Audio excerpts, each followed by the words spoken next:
Paco, take us through that play where you stripped the ball and you got the fumble. Tell us what happened there.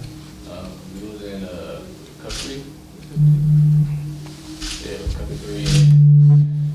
My man, he had ran a in-breaking route, and I seen him through the quarterback. I just came out, and the play before that, I tried to punch the ball out and I missed.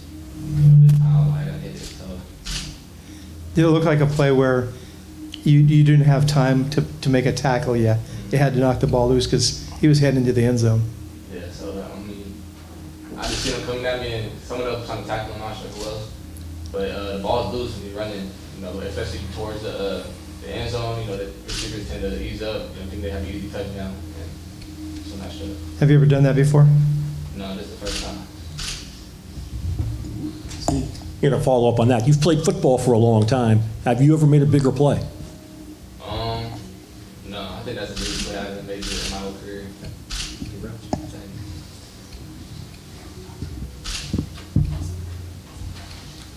For both of you, but the defensive coaches and Coach Wilcox have really emphasized hunting the ball, going with violence. Can you kind of like take us through the mindset of actually doing that in practice and then taking it out here in the game over the course of not only tonight but the season? Essentially, like every practice, like we are like big on like turnovers, and we'll have drills, mini drills, or many of the themes into our periods are just thinking about getting turnovers and getting the ball back. So essentially, like doing it over and over again in practice, it's going to translate to the game, and I think that's essentially the goal. At practice, coach always like punch the ball out, run to the ball every time. Even when the ball carrier, if you caught the field, you just got to still run to the ball.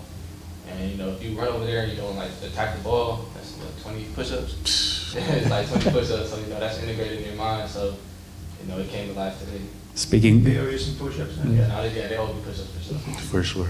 So equally as important as Paco's fumble, obviously there's a fumble in the first play of the game. He walks through what you were seeing there from your vantage point and eventually like executing. Essentially it was right there. The ball was right there. I had to capitalize on that moment. And again, like he just mentioned, it was muscle memory. So essentially, like since we practice it every single day, it was right there. I had to take advantage of the moment. Anything else?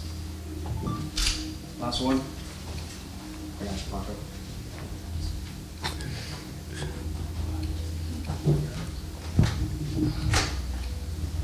Hi, I was just wondering if you guys can speak on the nice student crowd you guys had in today's game. They were loud and having good energy, and how did that feed off in the game? It was instant for me. It's like that a lot for me, actually. I really like the fact that their impact in the game is huge. And they're right there behind the enemy sideline, so it's perfect. Yeah, I'll piggyback off the same thing. I was alive when I first got here. I'm like, it's Cal, particular school. You take it, not to be on the fans, but that student section is big. It's bigger than most schools I've seen. So they're always loud. They always want to turn up. It helps us feed off the energy, third down, and the quarterbacks are having trouble, communicating, and we just feed off the energy and yeah. Perfect. Thank you all. Paco, you got 5 guys. You got 5 minutes. Thank you.